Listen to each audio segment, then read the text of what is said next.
From the bottom, we out here getting it. Don't know what a limit is. Only surround yourself with people you plan to finish with. Consistency the key, unlock the door to your dreams. Prepare, plan, and execute, complete, and then repeat.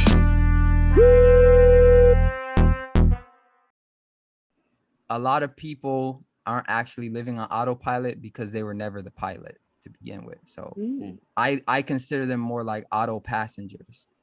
And the reason.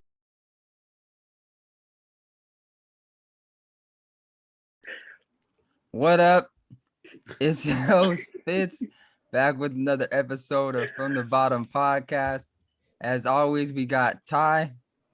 Gang. We got Shalisha. Good morning. AKA. AKA 630. I love y'all. It's okay. Love. Be alright. How y'all been? What Lil Wayne say? Love is in the air, so I'm choking. What did he say? He said something like that. You said a bunch of stuff. I don't know. Well, you know, that's your cousin pretty much. You know, Nah. He used to be upstairs. what? Oh, Lil Wayne look alike. Had a little piercing in his lip and everything, boy. Right. See that? I asked how their week's been, and they start trying to clown. All right. The week has been a good week. That's it. Also. Okay. I mean, give us something. yeah, no, it's been a good week. Reflecting. What's the Going most about progress you made life. this week? Rebuilding my foundation In what way? and going through the motions. How- Well,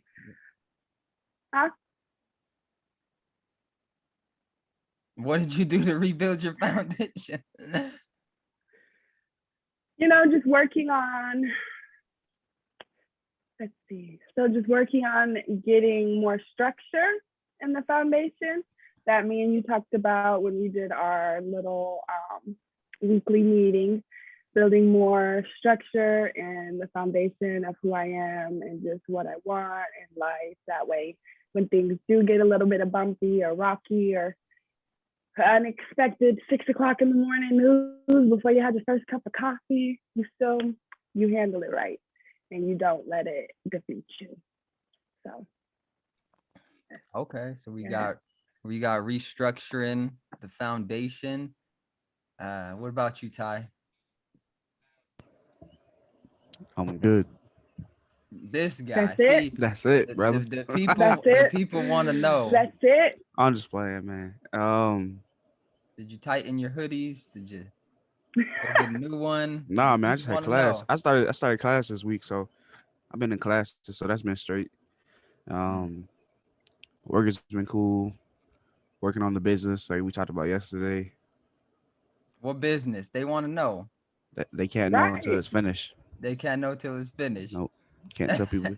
What J. Cole say, you can't tell people your dreams or they'll shoot them down. Who But who nah, gonna it's- shoot? The six people Come. gonna shoot what down? What Hey. they gonna what they gonna shoot down? You never know who's in the skies. You feel me? Hey, you Right. gotta be in the stars. They in the sky, you gotta be in the stars. I'm already the galaxy. Hey, there's no problem. But nah, with we been good, man. Just I wouldn't say go through the motions, but just attacking every day like I can, 100%.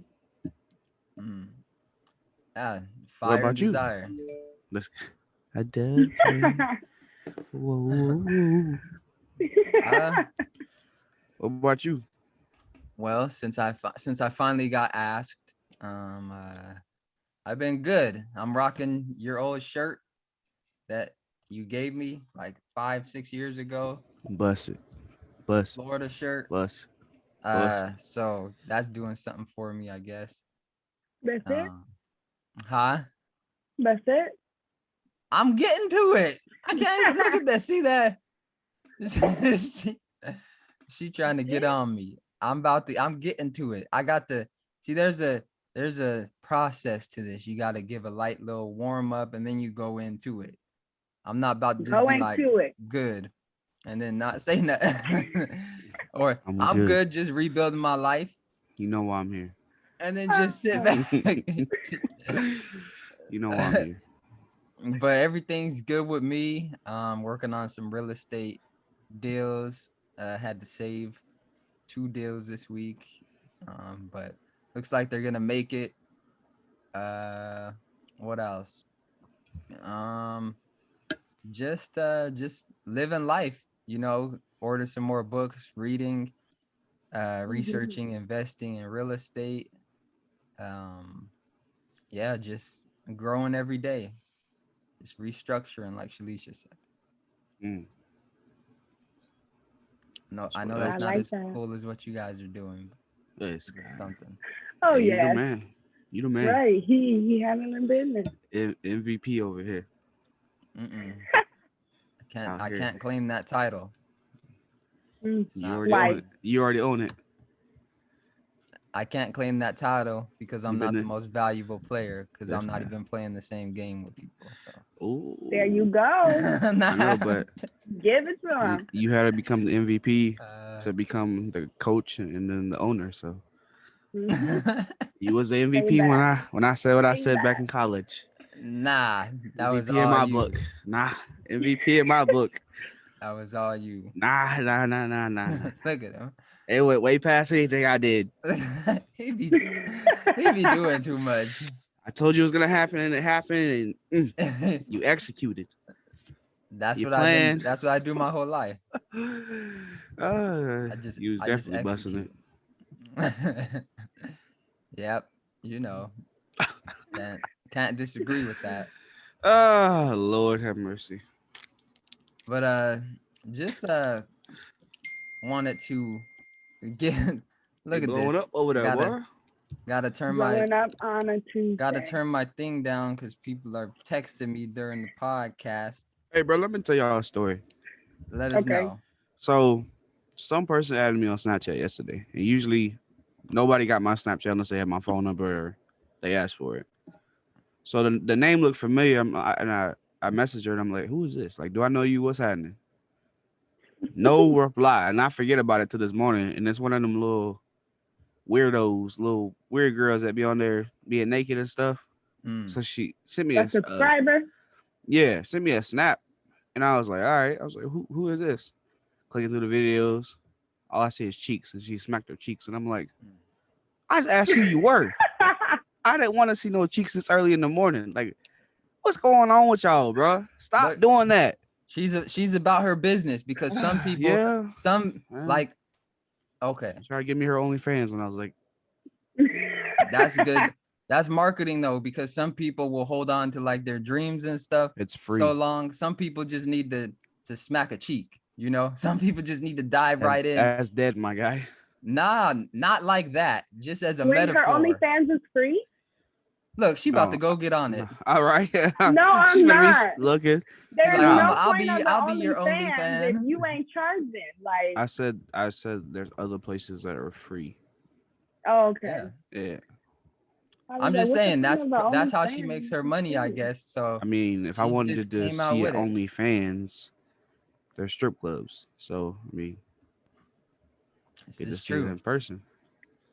These are true things. But that was an eventful morning. I was just like, okay, you got it.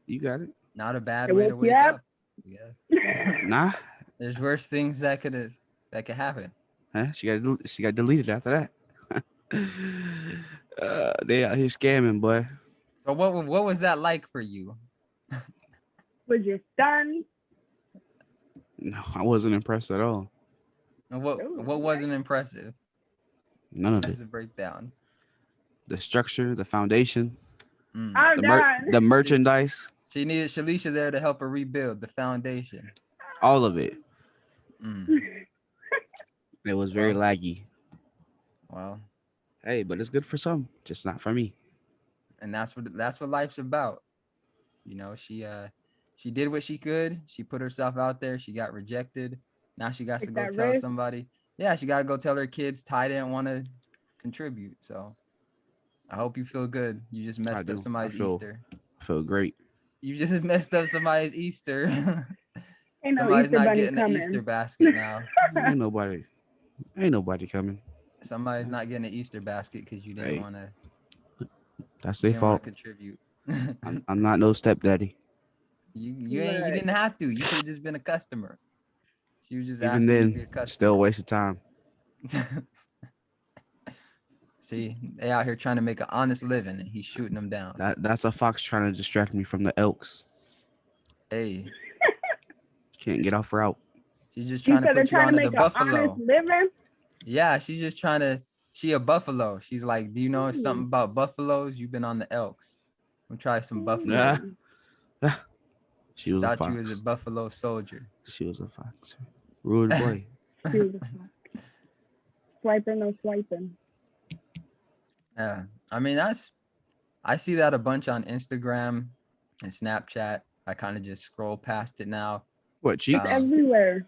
Yeah, cheeks, thighs, back, Mouth. jiggles. I don't Throat. know, outlines. I don't know, everything. It's just like, look at me working out, and ain't nothing. It's not even them working out. It's just like leg day. It's not on their legs. It's like Ooh, some on the cheeks. inspirational thing, like, never quit when they tell you not to quit, but it's like them with some tight pants twerking or something. And I'm just Bussin'. like, Bust. I'm just like, where is that version for men? Like, where's our 5 minutes of fame on Instagram? Like, all we got is, I don't know what men have. Honestly, what have you guys seen that? What is our Men do equivalent it of that? too. I don't see men doing it. They do. I it see too. them Oh, working. men do it too. I see them Men do working it. out and doing like the gym stuff, but not like in some short shorts or something talking about. They do. They gonna be in their boxers. They do. I have never seen They that. do. And I know more men with OnlyFans pages than I know women. How with you know OnlyFans all these pages. people on OnlyFans? Bro, let's talk about this. Let's Right? talk about this. We 'Cause need to talk about. They got more than one fan. You not We the need to- only Okay, We need to talk So, about OnlyFans found as a out- whole. I found out about OnlyFans, but the way I found out about it, I guess OnlyFans wasn't like designed to be like a paid Pornhub or something. I think originally when OnlyFans came out, it was like for business, I guess. And I didn't even know that. But when I had first seen OnlyFans, it was on Facebook, and an acquaintance of mine who's a male had an OnlyFans page, and it was a meme talking about if you guys see that I have like an OnlyFans page, mind your business or something like that. And I was like, yeah, I couldn't do an OnlyFans page. It interferes too much with my morals and respect. Did you get and all that on his stuff. page? No, but he had commented on it and he was like, no, you can make some money. I'm like, how do you know? He's like, I have an OnlyFans page. I'm like, no, you don't. What you be posted? And he actually put a screenshot of how much he earned from his OnlyFans page. He didn't put on the Facebook what he was posting because, it's private. Well, I have a question about this. Okay. Because what I see is like you said you couldn't do OnlyFans because it goes against your morals, right? Ooh, get her. So, and this isn't even getting heard. This is just nah. Cut her up like some steak, boy. I'm wondering about me up like no cake. I'm wondering when it comes to morals and stuff like that, how is it moral to work like a 9 to 5 and give up all your time and stuff like that, and immoral to do like the OnlyFans page and probably make more money? I'm not saying immoral that it's immoral because you got to do what you got to do. People be out there hustling. At the end of the day, they get their money. I can't not see nobody's hustle. When I say it goes against my morals, it just goes against my personal beliefs and what I envision for myself and how I'd like to carry myself personally. But yeah. I'm just asking. Oh my God, bro! Hey, you do it for free. Why not get paid for it? Who does it for free? We all do it for free. Hey, we all do it for free. We all do that. You might as well get paid for it. We don't OnlyFans for free. I ain't knocking it. So you never had any relations with people? You never been in a relationship with anybody? Yeah. Okay. He's saying you do all that stuff for free when you're in a relationship. Why not get paid for it? Yeah. That's personal. A relationship between two people, a What you committed relationship, is personal. You out here sharing it to the world and Yeah, but strangers, what if they share it to their friends? and I just don't. Then that's fine. That's your personal preference. I'm talking about showing you to their friends. Well, how they gonna show me to their friends if there's no like? That you know of. Oh, that I know. I don't do that. Of. Mm-mm. They all say they don't Well, do that that. I can. Takes the right one to bring it out of you. You mean to take you? Ah, he let's not talk about me. he doing Let's not stuff talk about behind me. people back. Let's not talk about me. He with Right. he got the camera on He the be pin. whipping it out, He got the camera on the pin. Nah. Talk hiding about it between the books. yeah. He, Nope. Uh-uh. I be seeing them videos where it's like somebody got caught cheating, and you're like, okay, this camera was placed too perfectly for this to be just a coincidence. Right. This was set up. This was not no accidental catching somebody, and your camera just happened to be on at the right angle, at the right spot, at the right time, and your memory didn't go out waiting, like recording, just waiting for something to happen. I don't know. These are questionable videos. So I got a story about OnlyFans, right? So I checked it out. I wanted to see what it was. You paid? Hell no. What I look like? Oh. Well, I'm just asking. First of all, I didn't know you could do OnlyFans for Hey. free. I thought you had to pay. I mean, they have like free pages for like other people that do like photos, working out, stuff like that. So some of that stuff is free, and then for the girls who ain't making no money, they do it for free. So, typical body parts are on there. But I actually talked to one of the girls, outside of that, and I was asking her like, "What you doing this for? Like, what's the point of this? Like, put me on." And she was going to barber school, cosmetology school, all that stuff. And she said that since the pandemic happened, she couldn't find a job, so she just started her OnlyFans. And I was like, okay. Hey.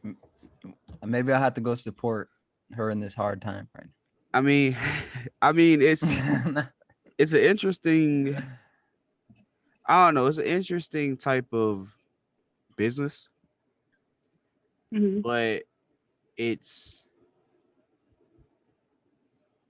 gets weird after a while.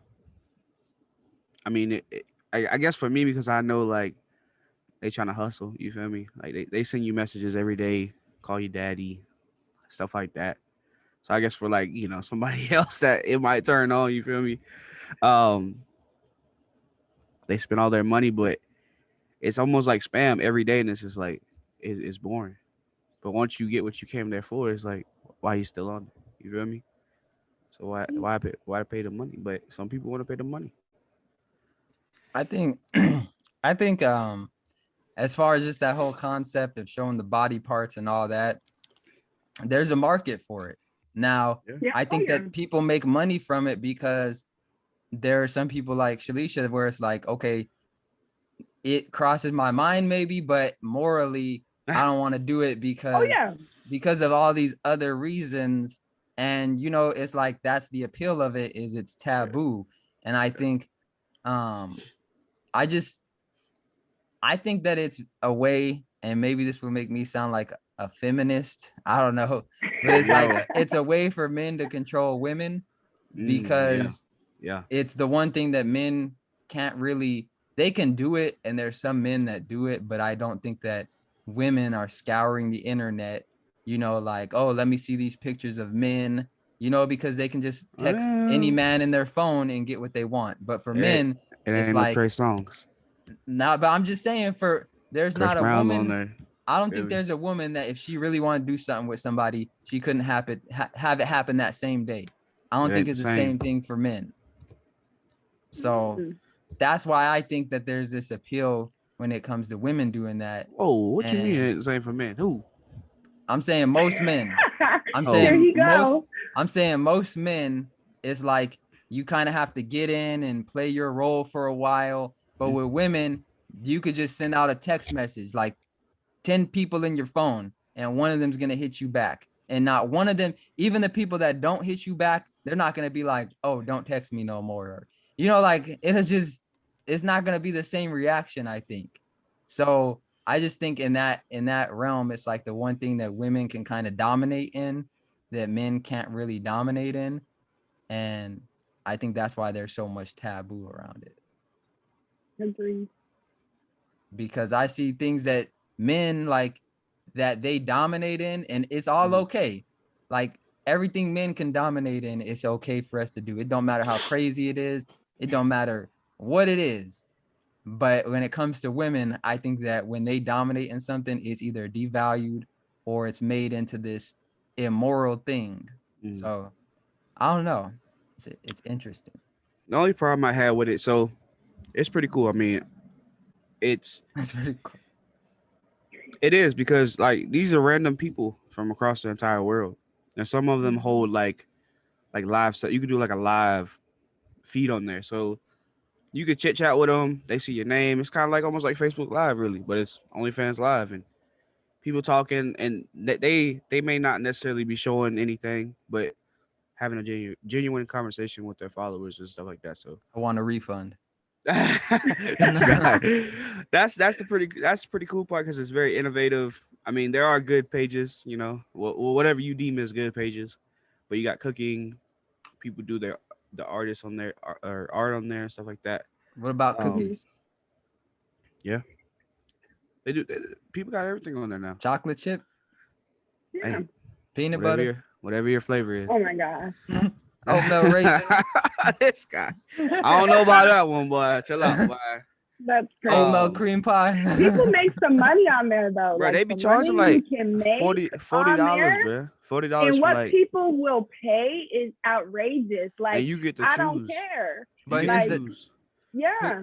here's the crazy thing. $40 for a 5-second video. We're talking about how Crazy. much people will charge on there, but there's so many people scared to start a business because they're scared because they think people won't give them what they're asking. Like they don't want to say, like, for instance, oh, I'm a barber, I'll charge $30 for a haircut, because they think that's too expensive. But there's people that are willing to pay that. That's cheap. But they never, they never know because they never put themselves out there, and they're never like in that mindset of I'm worth this. And I think, like with the OnlyFans thing, I don't know if they're just throwing a number out and then they see that people start paying it. So then they're like, okay, we can do this. But I do think that there is an appeal where you can just put a number somewhere, and then you don't have to ask somebody directly. You can just make it a requirement, and then whoever comes in and pays, they pay. Whoever doesn't. And I think with OnlyFans, because I don't know how much you have to pay to get a channel started or whatever, or I think you only pay like I don't know. What'd she say how much they take off? Because some girls do it through OnlyFans, some of them do it through Cash App.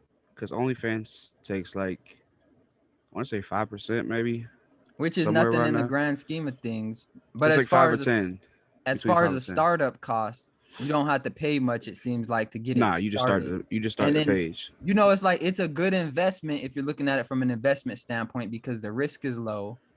You don't have to buy a bunch of inventory or a product because it's already like it's you. So actually people buy it for them.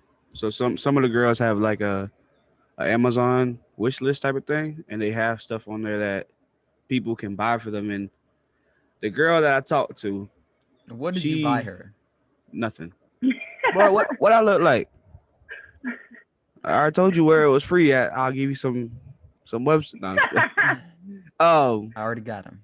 Nah, I seen a few of them though, but so some of the girls start off really, really low, so they start off like $15 and they subscribe for however long, 3 months, 6 months, whatever they do.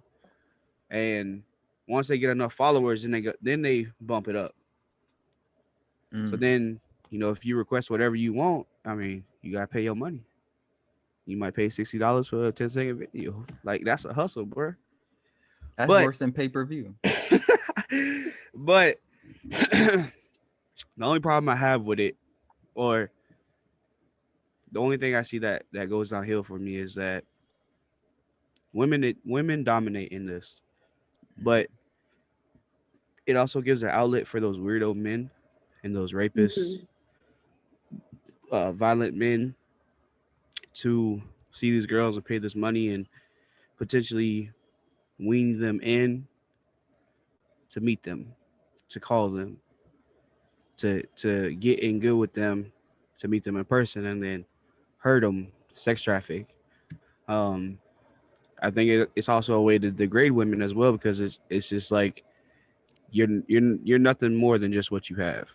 So that's the only problem I had was like, here we go degrading women again, even though they should be proud of what they have. You could hustle, I don't care. But with society and the way men are, it's just like another like, we're dominant and you're here. We make the money and this is all you're good for. So you might as well just get on here and do that.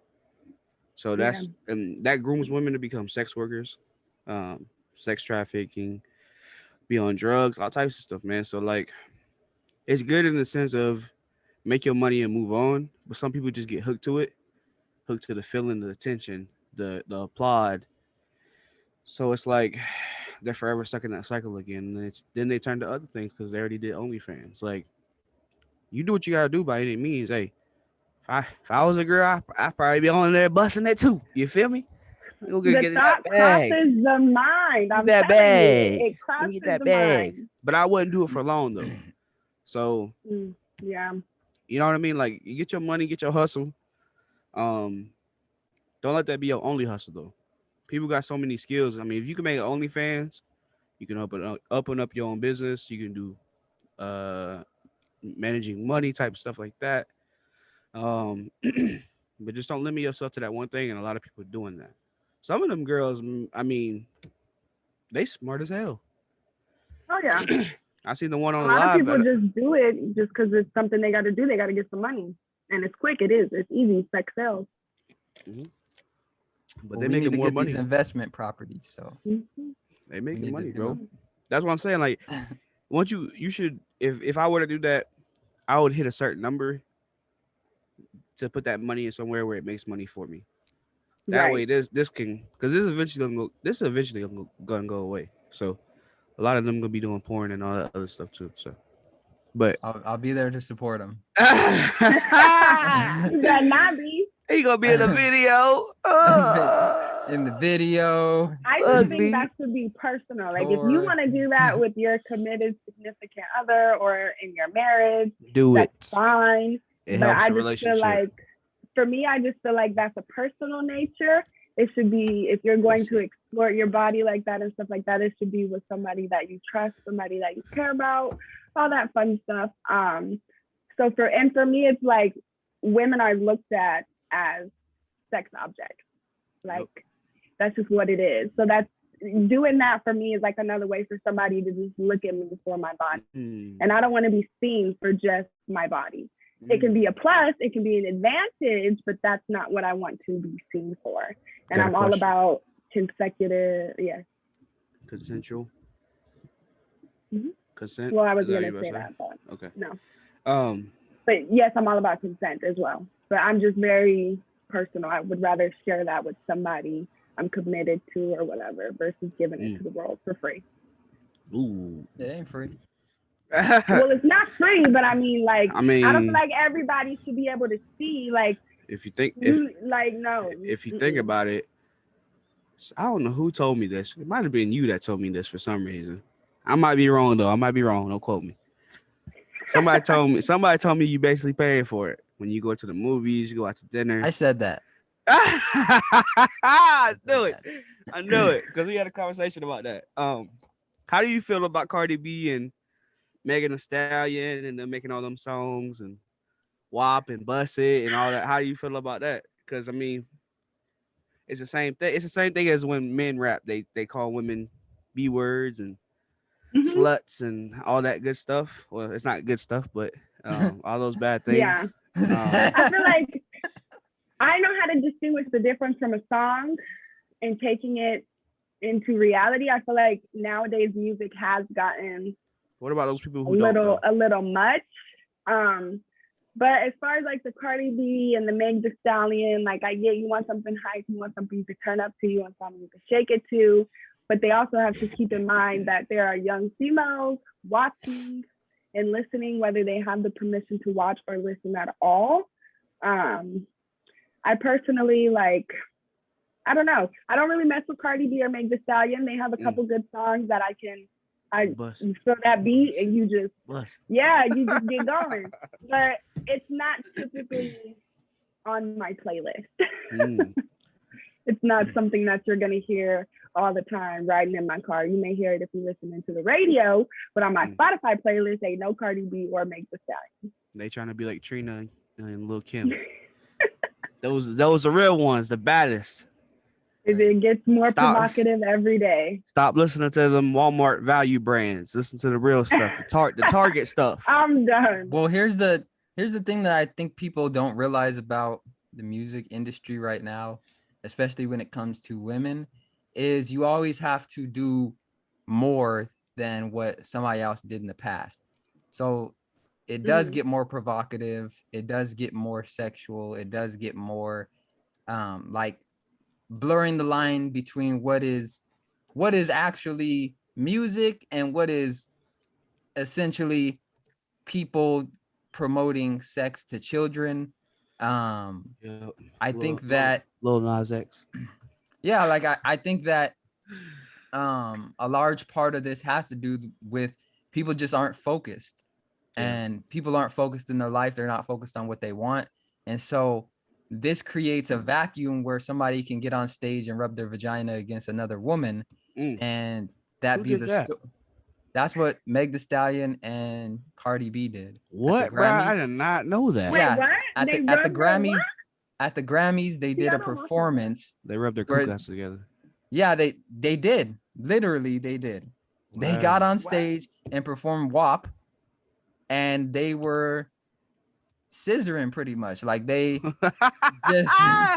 were just going at it. And you know, like for our listeners that are just listening, I'm not trying to be vulgar or explicit. I'm just saying, that's from the bottom podcast. This is from the this is reality. This is the reality we live in. This is the things that not only you're going to have to face and deal with, but your children as well. And so one thing that I've noticed is that these people are able to get a lot of attention because I look at some videos and I'm like, okay, this video got like 500 million views and it's essentially people talking about having sex. But somebody could be saying something that's really going to help your life and the video only has like 6 views, like this podcast. So what I'm saying is like it's not necessarily the content or what's being said, it's how people are connecting. And so I think when you look at how society is connecting with the material out there, you do see this stuff that's more explicit and whatever being connected to more. So if you're someone, you know, if you're someone that really is not educated or you don't really see yourself having a way to create your own path and you're like, okay, what's easier, me being positive and talking about positive things or me rubbing my vagina on somebody and doing whatever?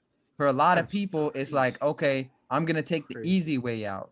So I think that is the easy way out, is like looking at something that, you know, people are just going to jump on, and it doesn't require any talent, you know, like I don't know how we got here in this conversation, but I'm just saying, like, I'm trying to pull it back into a message that people can use as far as what they should be focused on in their life and what their goals should be aimed at. Because a lot of people see that and they're like the OnlyFans page, like, oh, I need to go get one because it's easy and it's easy money. And but then it's just like, some people wouldn't make money in it because they wouldn't have, like the people that are making money in it either already have a fan base, so it's easy, or they actually you know, were consistent, so it's the same thing. They got some cake. Yeah, either that, but even still, you got to find a way to get people to come eat the cake, see the cake. Whoa, you know, so it's like, don't think because something is easy to get started that means that's going to be easy to keep going, because the people, even the girls on there, the ones that are probably winning the most, are probably the most consistent. So it's the same thing. It's the same thing, except if you were your real only fan in real life, you probably wouldn't need OnlyFans. Ooh, stop it. Ooh, Stop that was it. nice. That No, that you're was right. a good conversation on that, because I mean it's such a big thing nowadays in the news, and I'm really disconnected because I don't be on social media as much because everybody talking about the Mhm. vaccine and Trump and Biden and Harris and Lil Nas X and just all this ratchet stuff, bro. Um, but it goes back to the point of what we're talking about today about being on autopilot. A lot of people are on autopilot when it comes to the outside world. So celebrities, rappers, they know more about them than they know about their life. Mhm. They rather research them for hours upon hours on Instagram, Twitter, YouTube, on the internet, and figure out about all this drama like Quavo and Sweetie, is that her name? Sweetie, Swati, Sweetie, I don't know how to pronounce it. whatever. Sweetie, Sweetie, I They was don't tripping know. about him in the elevator, talking about he was beating on her. They was fighting over a bag. They both They ran. was tussling. They They was ran playing into the tug of wall, bro. war. Well, let me But people knew more about that. So like when I think of them, that's being on autopilot because they care more about that than they do their life. let me So let me bring us try to bring us into our point. let me try to bring us in, because He Ty done jealous. opened the Christmas present on Spoiler alert. Christmas He Eve. jealous. He jealous. He don't even give an introduction or nothing. He just like, this is what we talking about. Like, can Santa get some cookies and milk first before he puts the presents under the tree? Feed the reindeer. he Hey, he feed the just elk. goes, he just goes straight in. All right, let me try to rewind this a little bit. So we not talking about being on autopilot today. We gonna talk about being on autopilot, but let me introduce it. Okay, so I wanted to ask y'all a question. You forgot the segment. Is this messy, or is Is this make me a bad person? I was gonna do does this make me a bad person? But we talked about OnlyFans. Okay. Oh, okay. Okay. So we Yeah. got to go on to the next segment. We in second period now. It's almost lunchtime. Bust it. Halftime. Bust it. Yeah, it's almost PE class time. All right. So I noticed that a lot of people get caught in this trap of doing the same thing day in and day out, and then something hits them. Boom. And they're like, I want to make a change. And it seems like it's so hard for them to make a change, and they think that it's them. They think there's a problem with them. And I try to explain to them, like, it's not you that has the problem, it's what you do. Like, there's a certain way that you have to go about making a change. It's hard for people to see that they're in this cycle, and that they can't just wake up and be like, okay, I'm done with that. That they actually now have to repeatedly do something to replace the habit that they already have. So my question for you guys is, I would call this living on autopilot, but what do you think people can do to kind of snap out of that autopilot mode and take control of the plane long enough to land a plane that's headed for the ocean? You got to be mindful and present in your life. You got to put, even if it's something like simple, you have to try to put some meaning behind what it is you're doing, because it is easy to fall into patterns and routines. But I look at it as like, when you put yourself to that routine and you're sticking with it, I related it to me as like sticking to my comfort zone. So, and some things, it's okay to have that routine. Like, routine is not a bad thing. Routine is a good thing. But when you get in the habit of doing the same thing over and over and not really paying attention to it, you're like creating bad habits. And then when you do want to go step out of that routine to do something that may motivate you or better your life, you're hesitant to do that because it's not following the routine. So I feel like for me, it's like,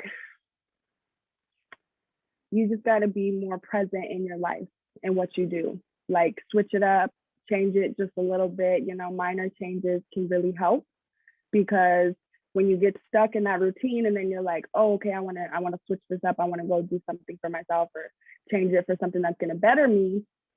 If you do face like a trial or a tribulation or a struggle, you're going to want to go back to that routine. And that's kind of the same with me with my comfort zone. Like, it's easy to revert back to what you know and kind of like that safe place, but it's kind of stopping you from making challenges or going after like things that you want in life. No, I agree with that. And let me know what you guys think of this example, because as you were talking about that and you were talking about being mindful and present and the routine being good for some things, I do think a routine could be good for some things, but I think people try to create a routine for everything in their life, and they create routines on things that change. So imagine you're somebody that bakes, right? Like, and with bacon, you have to have the recipe and pretty much use the same, because it's science. So if you put too much of something, it can mess up the whole thing. So all the ingredients to put in, you get those right, and the temperature to put in. To put it in the oven. Let's say it's 350, right? 350, but you go to put it in the oven, and now when you put it in the oven and you try to put the temperature in, the 350 you put in is not actually 350, right? For whatever reason, when you put 350 in, it's not actually heating up to 350, but it tells you it is. But you're still trying to put 350 in, and you keep burning it and burning it and burning it. And you're like, well, I'm putting 350 in. I'm doing my routine. I'm doing what I am supposed to do, and it's not working. So I think a lot of people get on autopilot so they don't have to think anymore, and they don't have to live in this state of constant change, and it makes them feel comfortable. So it's like they try to find something that they can do over and over and over again so that they don't have to go do anything else. And I think when life changes, they don't know how to take over the pilot seat, because they've elected to go sit with the passengers in the airplane, and now they go back up to the door knocking, and they're like, sir, you need to step back. The pilot's in there. It's like, I thought I was the pilot. Like, nah, you came back here and sat with these people. There's somebody else in here that's the pilot. You don't even know them. And I think some people have just given up the pilot seat in their life because they weren't comfortable flying the plane in weather conditions that were constantly changing. Yeah. I think I would say it's gotten hijacked by modern life. That was to my point earlier about social media, how people are always on their phones and trying to compare themselves to other people. And that's what creates the doubt in I'm not there. I'm not out here going to all these places, so I'm not really living my life. It makes people become very disconnected. So when I think of somebody being on autopilot, it's like somebody hijacking you, and you're just letting it happen because you're so disconnected from living life, because you're so worried about what's on social media, what's on any other media outlet that we don't know about, and you're just kind of chilling, man. Well, if they let it happen, is that a hijacking, or is that you being like, hey, can you drive to McDonald's? I don't feel like driving. I gotta say hijacking, man, because we have let outside things affect the inside things. So we have become such a society where we compare ourselves to other people in their journeys, and we get disencouraged. We quit, we give up because we don't have it like them. We don't have the instant gratification like real estate. So many people get in real estate and they're like, oh well, my first year I didn't make any money, so I'll just like, it ain't for me. But then you got somebody like you who stuck in there, and what, a year and a half, 2 years, however long it took, you started making money. So hold on. Hey, chill out, boy. He on OnlyFans. This guy. Only but pause. this guy, I'm gonna have to do that. Hey, that's a good idea. We're gonna talk about that. But yeah, man, like, just we have let society disconnect us from our lives. and it's a hijacking, man. And I think people don't know it because they think it's so innocent. But when you're dedicating all your time to that, your routine is predictable. You dread the day, like you living on autopilot, man. And it's half your fault, but also half the environment that you're in. Um, But whose but fault is that? For a lot of people, who put them in that environment, and who's keeping them in that environment? that's tough, man. I gotta say both. It's a balance because partly it's yourself, right? Partly it's yourself, and then partly it's because society. Society wants you to be like that. And But so you don't have to this, follow society. But how many people can turn on their brains and say that though? I How think many? everyone can. I just think a lot of people They don't. don't. Yeah. I don't know if they can because they're so addicted to everything. Like how many people can delete their Instagram right now and not get on it and I be think good? people can. They just don't. And then they don't do it for long enough. And I I like to think of things in a way of like what someone physically can do and what someone actually can't do. Like I can't just get up and start flapping my arms and take off flying. Like that's You never something I know. literally but that's something I literally can't do. Yeah. But Never if know, you're brother. saying can I delete an Instagram, account and stuff, like I can do that. The question is, do I want to do that? Is there a reason for me to do it? All these things. So I think people can do it, but I think that if we say, it's people's I don't think environment, so. you don't think someone can. I don't think people can tear away from it. It's like a drug. They can't. What would happen They'll to be them? they'll be fiending for it. They'll be But going through that's withdrawals. okay. That's okay because They'll break though. They'll break. but so then the option is just let people ruin their lives. If someone can't do something, then we're pretty much telling people never try to progress in life and never try to grow because you can't, because you're already addicted to Instagram and there's no point in even trying. I don't agree with that because that I just gives think it people has an to do with out. willpower. Yeah, I think willpower, and I just think being disciplined. Like if you can learn Mhm. something, you can unlearn it. And so all Instagram is and other addictions, it's a learned behavior. And if you can You learn create something, habits. yeah, then you can unlearn it. I just think a lot of people don't understand habits and don't understand that they learned this habit. And so they look at it as like, I'm just addicted. But it's like, well, you can learn something to get out of that addiction. It's just going to take time because you didn't just wake up one day and become addicted to Instagram or OnlyFans or whatever. It took Mm. time. And so people don't, it was so easy. And this is how they get you, is because it's so easy to get on Instagram and not really realize that you're actually contributing to an addiction, because you're not, like with cigarettes, like, oh, like I'm getting lightheaded, whatever. It's like This it's guy. apparent that you're becoming addicted to something. But with these other platforms, it's not really apparent until you're made aware of how often you're on the platform. And I think by then people are just like, well, I don't know how to replace it, because they don't have something to replace it with.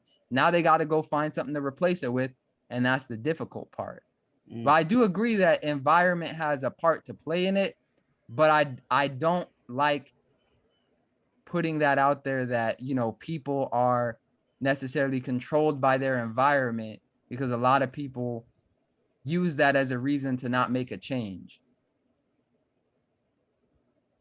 Some people are though. Agree. I think some Some people people born. are, but you can. Ain't no but. Yeah. Ain't no I but. mean, it's a good thing that it's very healthy and a good thing to have a positive environment and to put yourself in the right environment, and it can definitely affect you and mess with you trying to progress if you're not in the right environment. But at the end of the day, like, you got to do what you got to do. Like, you got to suck it up. Like, your environment may not be the best, so you're putting yourself into a bad environment, but don't let that environment stop you from whatever it is you want to do. Like, it does have a big effect, but again, willpower. Just because you're not in the right environment or you're subject to all these things, these temptations, you don't have to fall into the temptation. or remove yourself from that environment. If your environment is affecting you that much to where you cannot get the things done you need to get, then you just need to cut your losses. It's hard, but do you have the willpower? At the end of the day, what's going to be better for you? Are you going to keep yourself trapped in that environment, trapped by social media and everything going on? Or are you going to go? What if you're born into a bad environment and you can't get out? Some people can, but some people are Some just people can, and I know it's into harder. Yeah, and it's harder for other people, especially depending on the environment. But you're already losing being in that environment that you're in. It's already negatively affecting you. So it's kind of like bringing back to that podcast about staying in that room and hoping the fire doesn't spread to that room and that you're going to be okay, or risking going out there and making a change. And Either way, you're going to get burned. But what is the 100% rule of like someone is born into this environment, so 100% they cannot get out of it? What does that look like? Depends or it's on the just person. a fact? Just Because I don't think I could point just somebody out and say you're in this environment, so 100% fact you're never gonna make it out, and there's nothing that you can ever do. I just don't agree with that. Like there's no way for me to know what somebody is capable of doing just by being like you're in this environment. Do people really make it out though? Do people really make it out? Think about it. What success looks like for people, what money, what the definition of money is, all those things. So let's talk about Black people, for example. Black people were born into impoverished neighborhoods, live paycheck to paycheck, under a lot of standards means, right? So they go to school, they play football. Football is a way for them to make some revenue, to get accolades and instant gratification from people and stuff like that, right? So they groom them through the system of playing sports, and then they go to college, and sometimes they go to the league. But a lot of them go right back to where they were before with all that money. So do they really make it out? They're going back to the hood and breaking on people that weren't even there, supporting them, helping them get up out of this environment when they could have helped them get out of that environment. Well, I think that's one example of where someone didn't make good decisions. That's autopilot though. That's living on autopilot. Yeah, that's an example of autopilot, but I don't think that means that someone was born in a bad environment so they couldn't get out. I think that there's a difference between making bad decisions and there just not being an avenue out. Because if you for instance, are, I don't know, if you're drowning and you're able to get out of the water and then you jump right back in and swim to the bottom and die, I think that that's different than you actually not being able to swim and not being able to get out. Like there's a point at which there's no longer an excuse as far as like, oh, I couldn't get out. Or no, it's like you made it out and you decide to go back, or you were in it, you had opportunities to get out and you didn't capitalize on those opportunities. I don't think in America there's really anything holding people back as far as a way. I think that there are more difficult paths, but I definitely don't think that we are like some of these other countries where there is no clear, like, there's no clear path. Like there's no, if you do this, this, and this, then you will be successful. In America, you have that. If you do these things, you will not be in permanent poverty. And I just think that there's just too much opportunity to let people off the hook now. And I think it would be a disgrace to the people that actually came before us that didn't have the actual opportunity from a legal standpoint, from a structural standpoint, to sit here and say, oh, we have it as bad as them. Like slaves, that was really something that where it was like, okay, there's no future really. Now that's something different. It wasn't like, okay, you go to slave college, get your slave degree, and then you're going to be free. No, it was just, you're a slave. There's no future. There's no nothing. Your kids are going to be slaves. Your grandkids are going to be slaves. And that's it. But now there's actually opportunity. And I think that we're stuck in the autopilot of having the slave mentality. And that's where a lot of our issues come from. Okay. Yeah.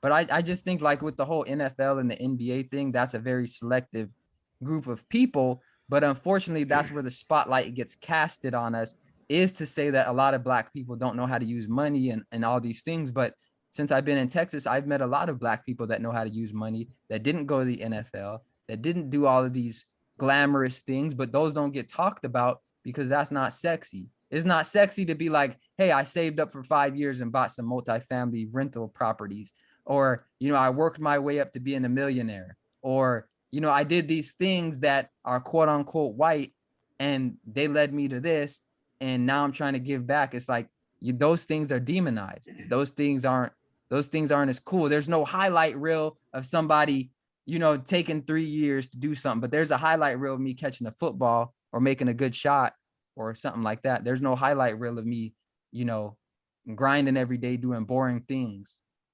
And that's pretty much why we have this podcast and this platform, is to show people what it's like doing the boring thing and not having the highlight reels.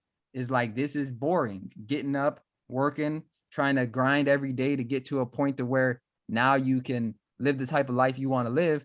That's boring to a lot of people, and that's why they don't do it. If I told somebody, here's $1 million, go out there and play football, and they were trash, they would still do it. But if I said, hey, do this for 2 or 3 years and there'll be $1 million waiting, most people still couldn't do it because it's boring and it's not as sexy.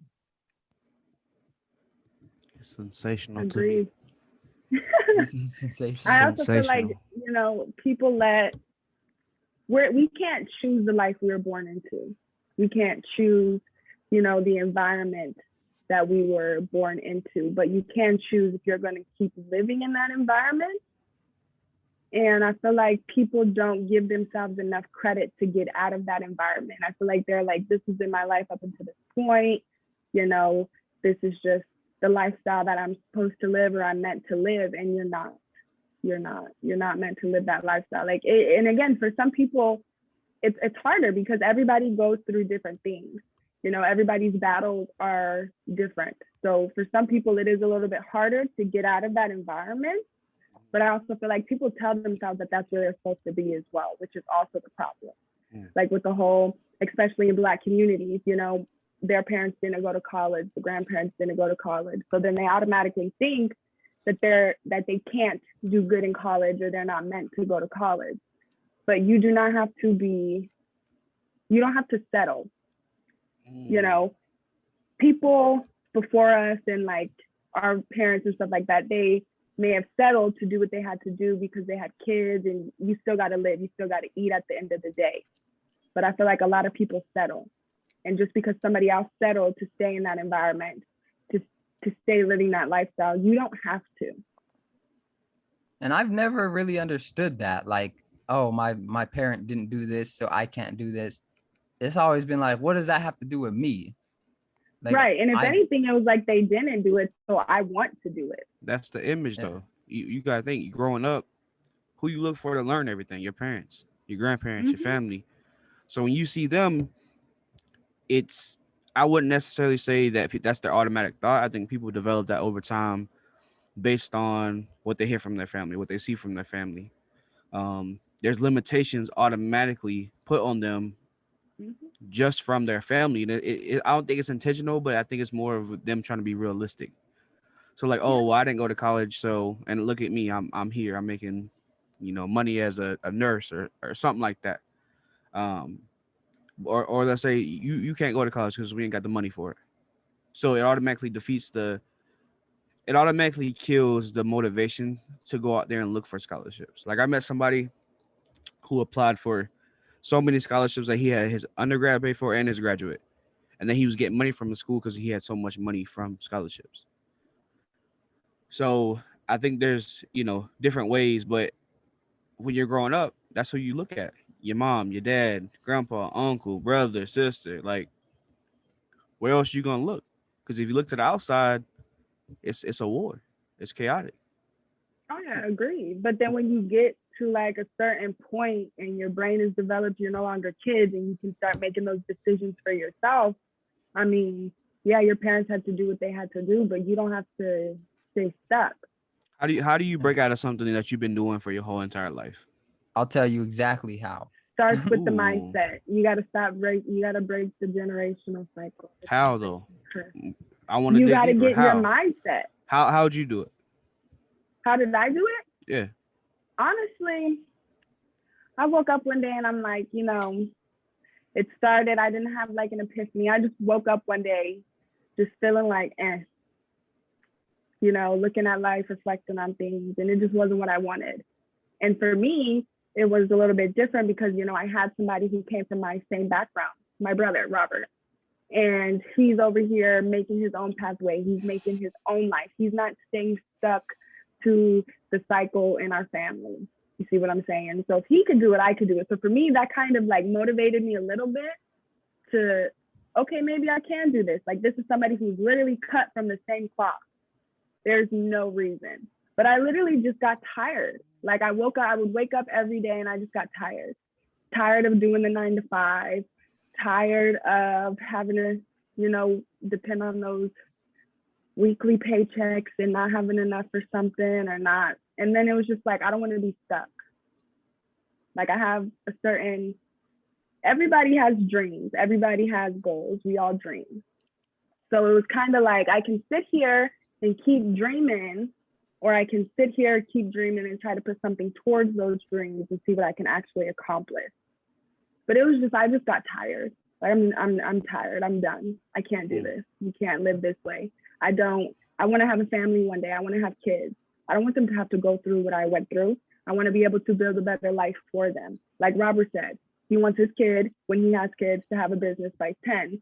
I want to be able to set my kids up for what I wasn't set up for, teach them things I wasn't taught, so that way they can have a better chance. You know, life is hard enough on its own. And if I can make my life a little bit more easy or live a better and comfortable, stable life, why not do that? I feel like I owe it to myself to at least try to go after it and go get it. Because at the end of the day, if I don't get it, at least I can say I tried to go get it. But for me, it's not an option. So we gonna get it, period. So you would say you had to break out of that autopilot? Yeah, like it started with the thought and how my mind works. Like, I overthink things to the max.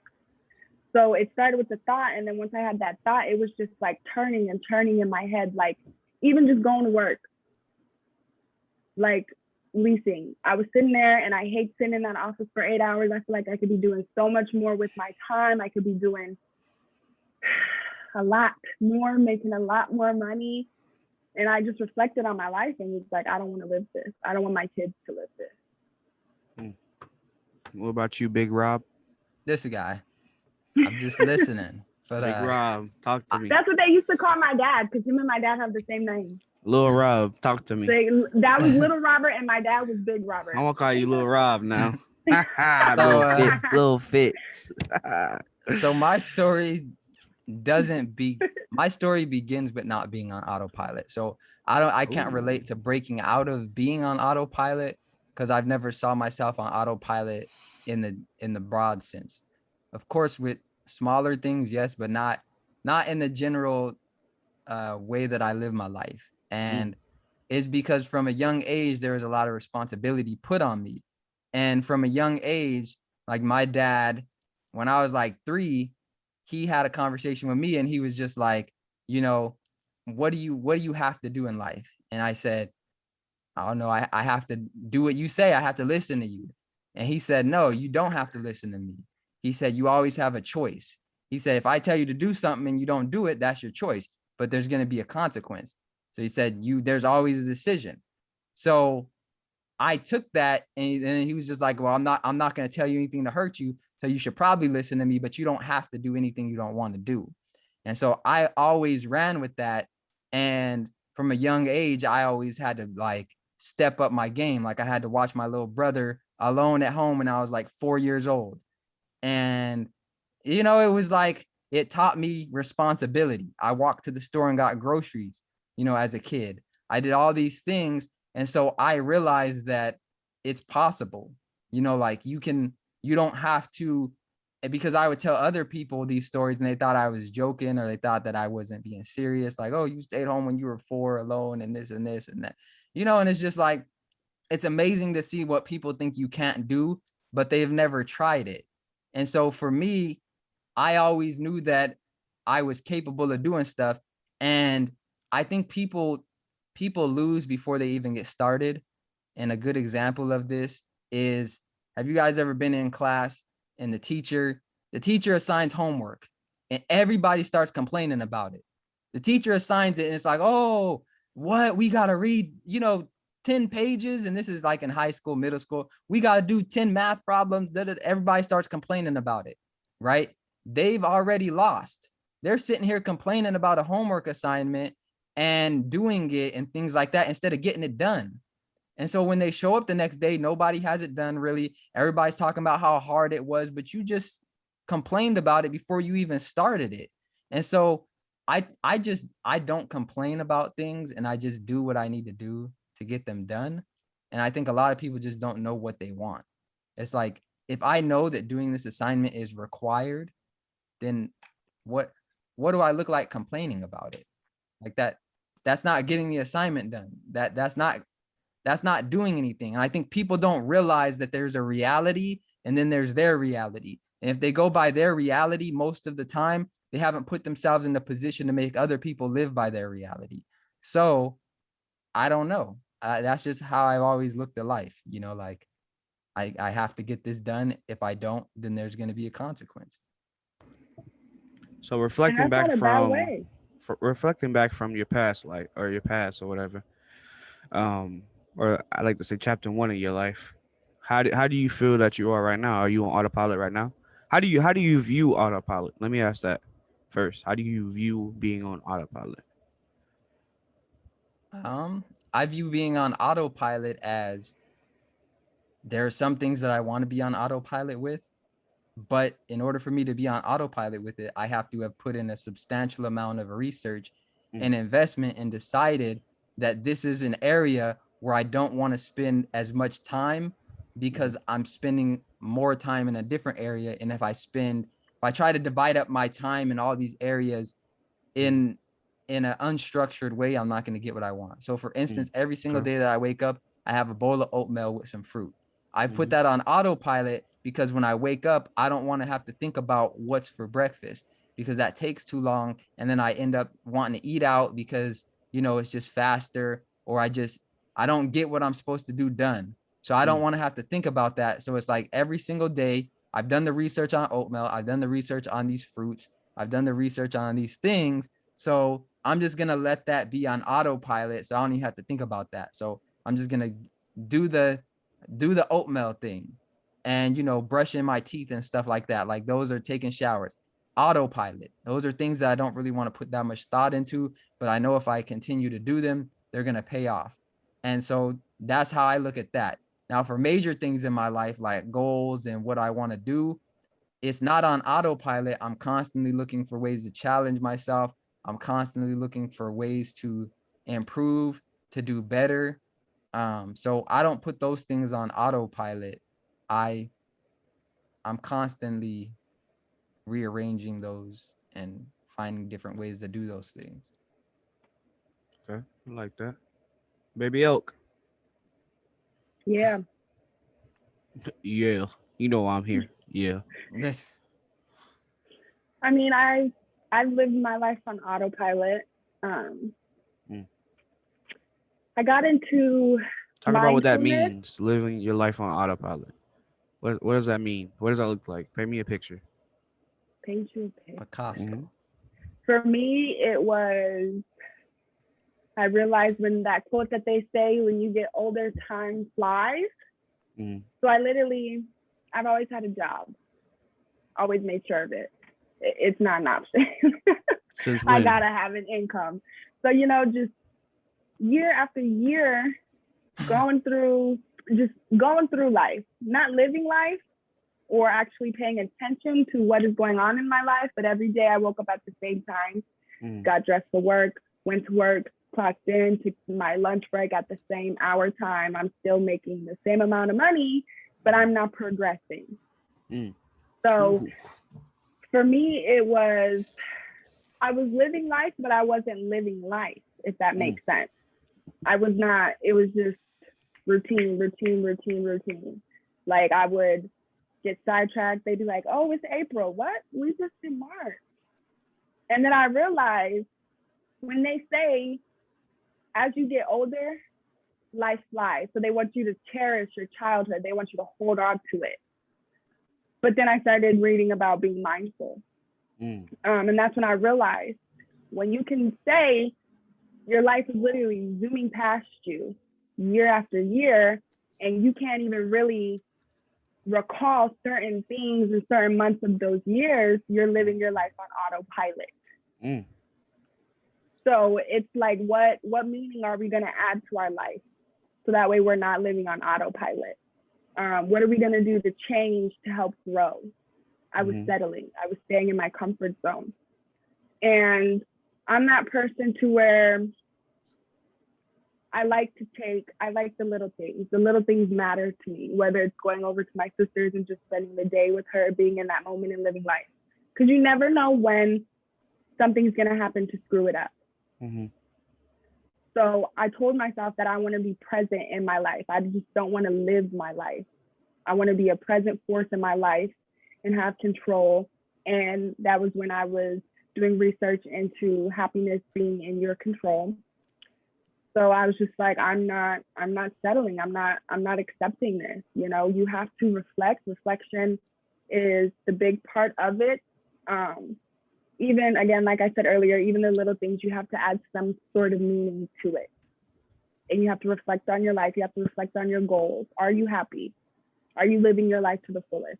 Are you doing everything you can to create that better life for me that I wanted? And I couldn't answer some of those yes. I couldn't. So for me, it was like, we got to change. I'm getting to that one next. Let me ask this then, because there's a book out here called Thinking Fast and Slow. So in the book, it talks about we have two systems of autopilot. System one is automatic, fast, unconscious way of thinking. It's usually prone to bias and repetitiveness and error. System two is slow, conscious, and effortful, and it filters out the judgment.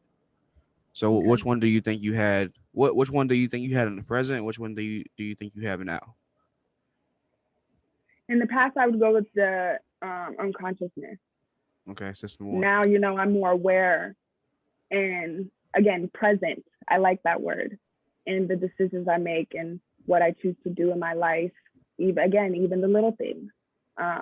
It's crazy how the mind works, because you can get into a routine and not even be cautious of the things that you're doing. Like, it's just something you do. Like smoking habits. People who smoke, after you eat, you wait there for a couple minutes and then you go hit that cigarette. Like, you, after every meal, you know, it doesn't even become something you have to think about. It's just something you do. Like, before you even eat, you got your pack of cigarettes ready, so you can go outside and hit that, let your food settle. So before, I was definitely just going through the motions, I guess, but not actually going through the motions, if that makes sense. Like, I'd be doing it, but I wasn't putting any thought to it. I wasn't putting any meaning to what I was doing. It was just something I did. What about you, Lil Rob? Well, for me, I would say that I'm always operating off both systems. Okay. I think Why both? Why both? Well, because with system one, it seems like it's more like decisive, like, you know, you're making a decision in the moment type of deal. And for system two, it seems like it's more like a drawn out reflection and taking time to make those decisions and being in a calmer state, I guess.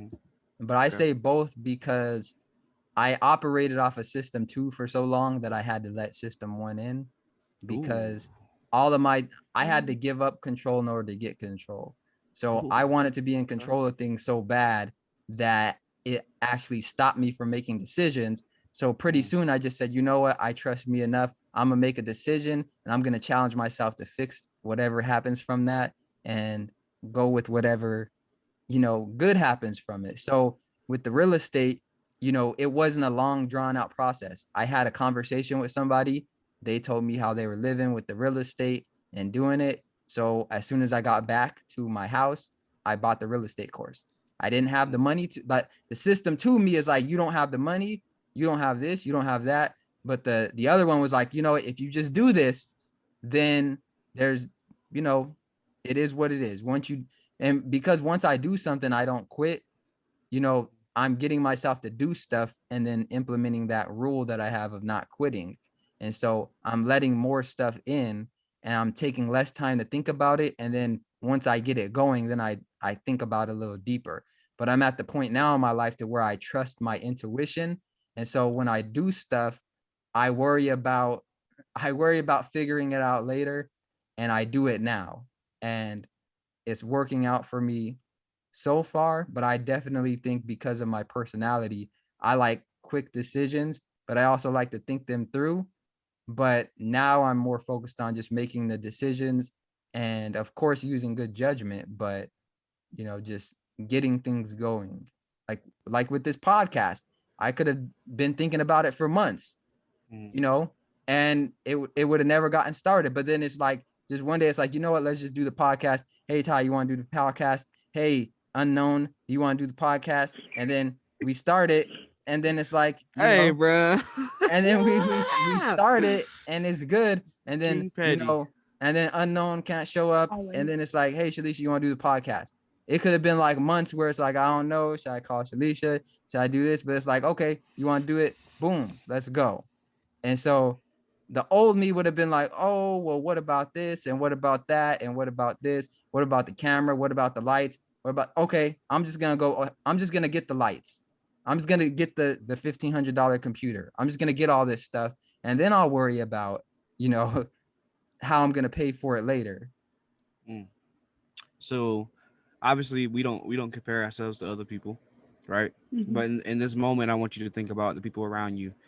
Think about former classmates or former friends, family members. Do you think family members? I'm sick of you, bro. I'm sick of you. Hey, just for the record, I knew from day one that your sister was gonna be a good fit. Just want to put that out there on the record. Oh, thank you. Wait, from the clubhouse? Nah, just from the first episode we did with you. Do you believe that a lot of people around you are selling themselves short by being on autopilot? And how do you feel about it?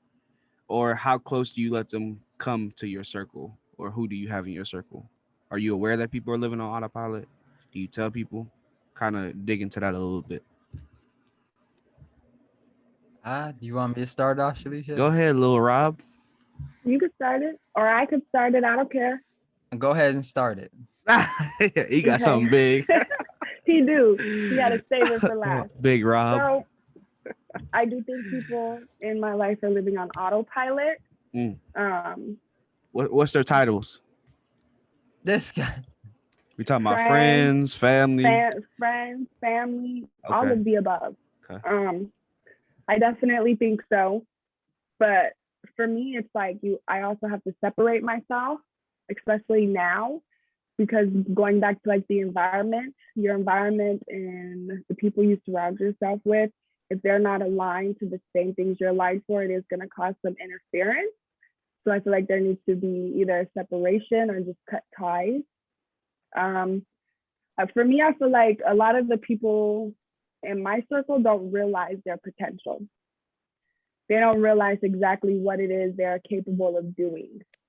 And so they're living this life on autopilot. And also some people in my circle, it's what they've seen. It's all that they know.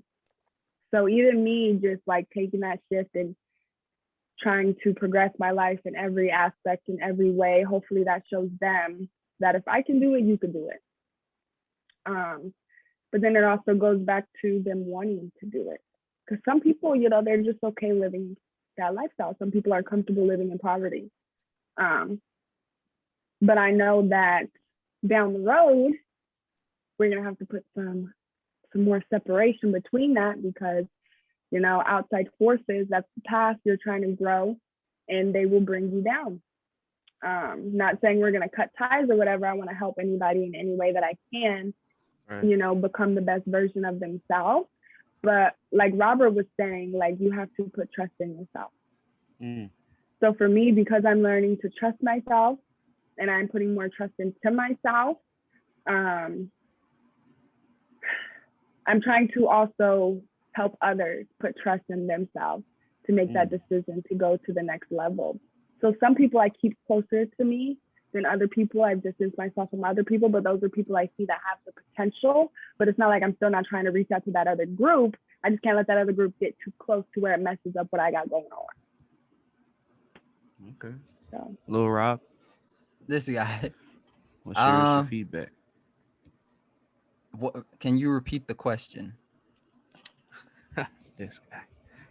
So my question is, how do you feel about people living on autopilot? So I said we're not going to compare ourselves to people, but in this moment we're going to talk about those people around us and how it affects us, and if we know that they're living on autopilot, and how we are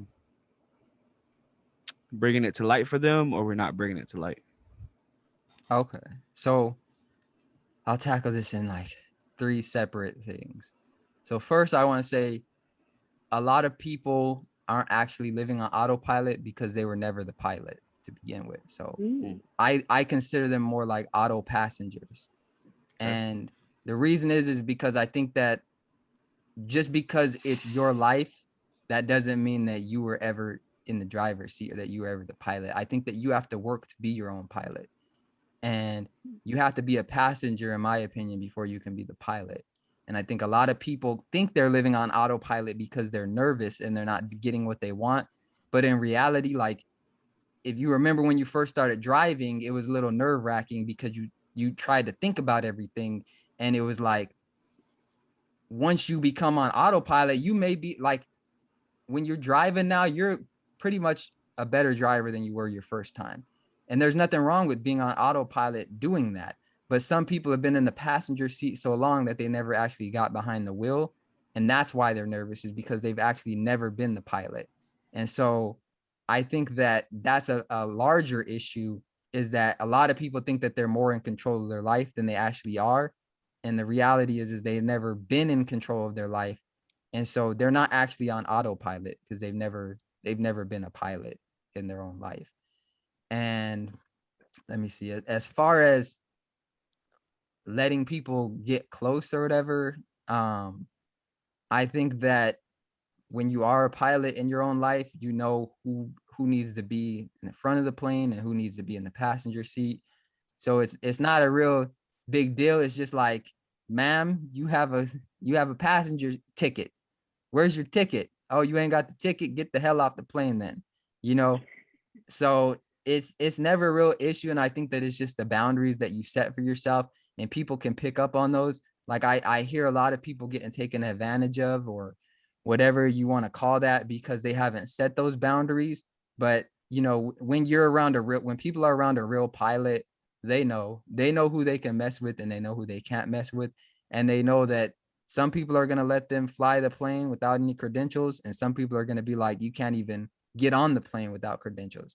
And so I'm at the point in my life where you can't even go online and buy a ticket if you don't have some sort of credential.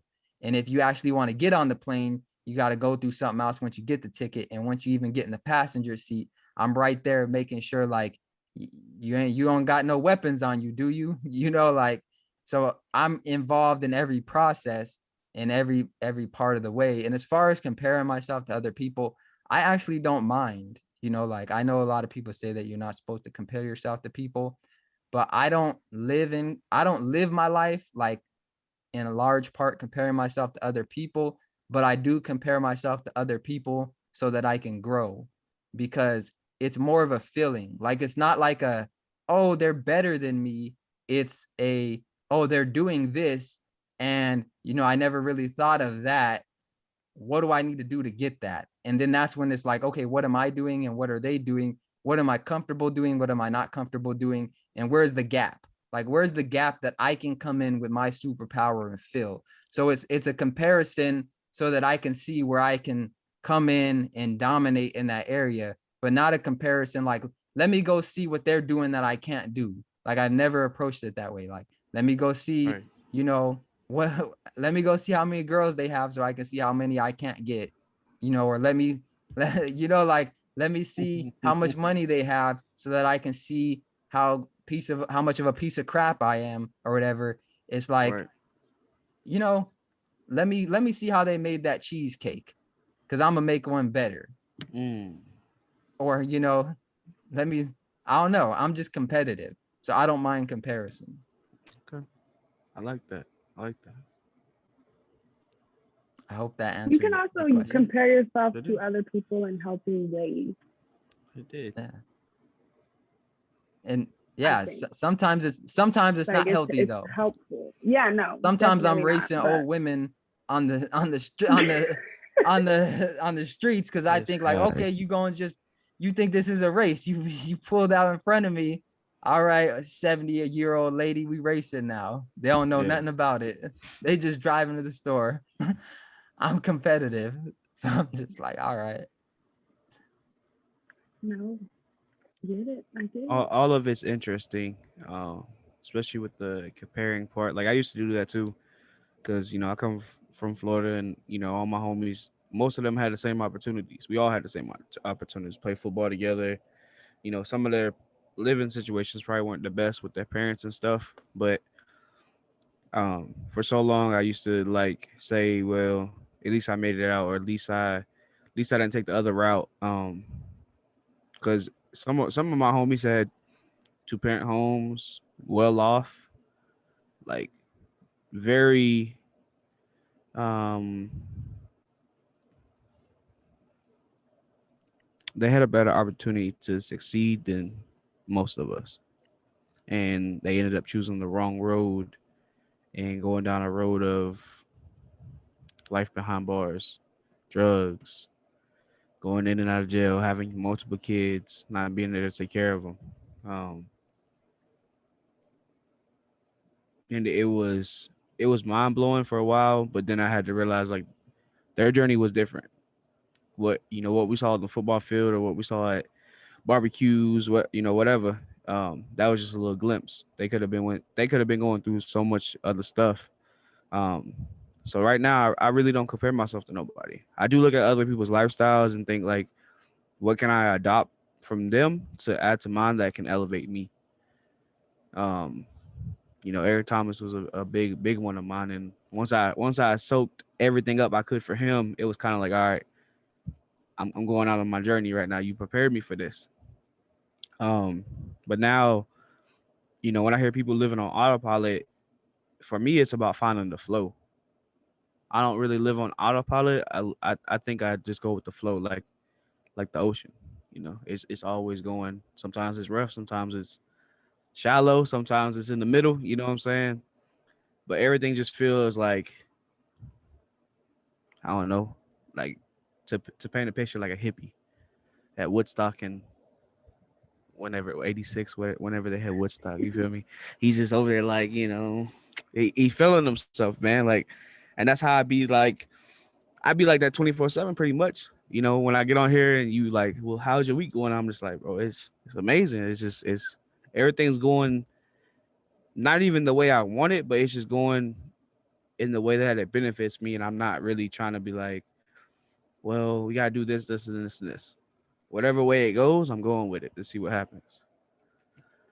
Yeah, So and I yeah, think that that's a big point, is like, you want to get to a point to where it looks like you're on autopilot, because a lot of people think that because it looks easy the way you're doing it, that means that it's easy for you. But I think that we get to a certain point where once you do operate at a high level over time, it gets easier for you. And then somebody looks at it and they're like, oh, you're not even trying anymore. But it's like, I shouldn't have to. If I've been doing it this long, I shouldn't have to try anymore. You should have to try. So just because you do it and it's hard for you, that doesn't mean that I'm living on autopilot, because I guarantee you, if you come in and try to mess this system up, you'll see how attentive I am. And I'm looking at this like a rental property. Like you could buy a rental property, and if every month someone's paying the bill on it or whatever, and you're getting your money from it, there's no reason to intervene. But if somebody doesn't pay one month, now you have to say something. Now you have to do it. But during that time where everything is flowing good and the system's working, you don't have to intervene. You could spend 5 minutes on it and just check to see, like, is it going good? You know, like when your car is going great, you're not doing a full engine check every single day before you drive it. But when the check engine light comes on, you're attentive enough, and there goes my, okay. You're attentive enough to see that something is up. But some people's check engine light comes on and they put a piece of tape over it and ignore it. And then it just keeps going and going. And then they wonder why they no longer have a vehicle. It's because you were never actually in control in the way that you thought you were. You should have learned how to drive before you took on this position. And now you're in a position where you're crashing and crashing and crashing. And you think that there's something wrong with the airplane. No, it's the pilot. You know what I'm saying? Like you did this. So go on and crash. Hope that you make it out the crash. And if you do, then you need to pick up and go back to pilot school and do better. And I think a lot of people just have a problem with crashing, letting everything that's going to happen, and then just picking up the pieces. They are delusional about what they actually have. Like someone said, like, you know, a lot of people that are broke, they're scared to spend their money on like developing themselves, like self-improvement, self-development. And it's like, you're already broke. You might as well just go ahead and finish it. Like you might as well just go ahead and be broke. Like just stop doing it halfway. Stop being broke halfway. If you're going to be broke, just be broke. But if you want to go higher, then make some changes. And so I would rather go broke being like trying to improve myself than to just be broke. And I think that's the difference is people rather think they're on autopilot and that they actually working towards something, but really they're like in the CGI thing where the airplane is not even moving. And it's like, you know, this is fake. This ain't no real airplane. There's a green screen around here somewhere. Yeah. I agree. Well, do you guys have, I know Ty got working a little bit, and Shalisha got some Shalisha stuff to do. How to put that. I ain't got work, boy. What you talking about? See, I'm going to get some. I did the errand thing today. Take in the outdoors and who do a hike. Mike Jones.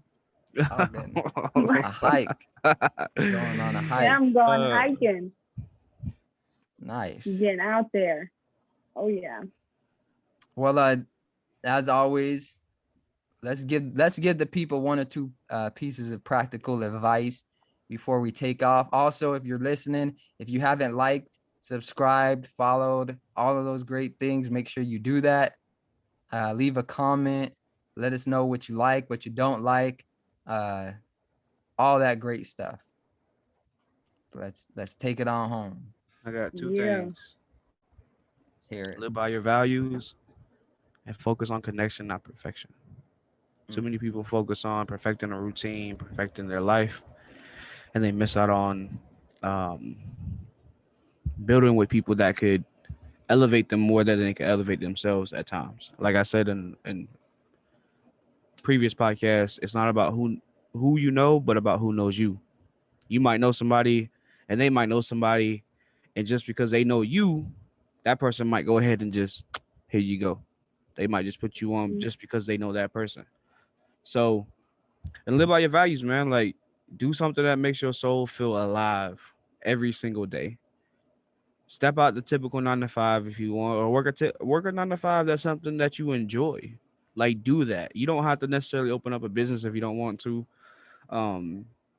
But create something that you'll be proud of.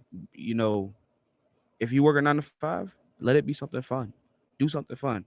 It may not pay 6 figures, but as long as you surviving and you're able to have enough or even more than enough, do that.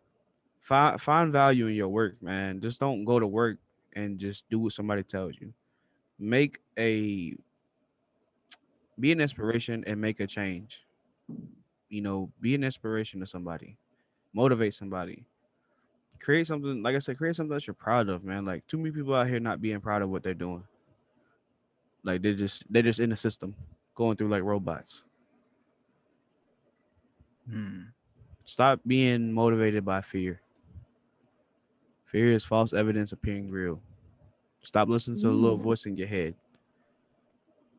Get to it. It's it's easy, man. Like I can't. It's hard, but once you get into the flow of things, it becomes easy. And it's like, oh, this is all I had to do. Oh, this is all I had to do for this to change. Oh, look at this. Oh, oh, oh. I can't tell you how many times I said oh to myself because I'm like, dang, bro. If I would have just changed, if I would just tweak this thing a little bit, 2 degrees this way, the whole puzzle would have been completed. You feel me? So just get it together, man. Live by your values, your morals, and focus on connecting with people, man. Like that's a lot that I think we forget because we're so disengaged by modern life. Get out in nature, get out with people, get in groups, talk to people, connect, network, all that. Um, yeah, live your life, I agree. gang. Hey, agreed. Piece of advice. Trust yourself. It's a big one. If you want to go further in life and progress, you have to trust in yourself, trust in your instincts. Believe it or not, you know what's best for you. If you have to reach out to get help to know what's best for you and to keep going forward, do that, but go to the right person. Can't just be out here getting advice on stuff that does not pertain to you. And be present in your life. Be a present force in your life. Don't just, you go through the motions, but don't just go through the motions. Add value to your life in one way or another. Life is short. Like Ty said, go after it. You just got to take that first step. It's hard, but when you take the first step, that's the hardest part, is taking that first step. And yeah, you got to be uncomfortable to truly be comfortable. So don't think you have everything figured out. Self-reflect. As always, I'm a control freak. I realized that I don't have the control I thought I had. Yeah. And I want it. So I'm bugging out a little bit, but we're still going to get that control. But we're recognizing that there are things that we have to do and that we're not in his control as much as we thought. And yes, trust yourself, believe in yourself, take that step because you can do it. Let's agree. I think those are powerful points. Trust in yourself, and also like what Ty was saying, just really focusing on what you want out of life. I think mine would just be I think a lot of people just need to stop trying to build the life that they want and start building the life that they're afraid of, because through that you're going to actually know what you want. I don't think a lot of people actually know what they want. And so if what you're trying to do doesn't scare you a little bit, then you should probably be trying to do something else, because it's not going to push you to be on autopilot and be like, or it's not going to push you to not be on autopilot. You're going to think everything's good until you're crashing into a mountain and now you're trying to play hero. Whereas you can be a hero without it being all dramatic. You know what I'm saying? So like stop trying to build what you think you want and build what you're afraid of.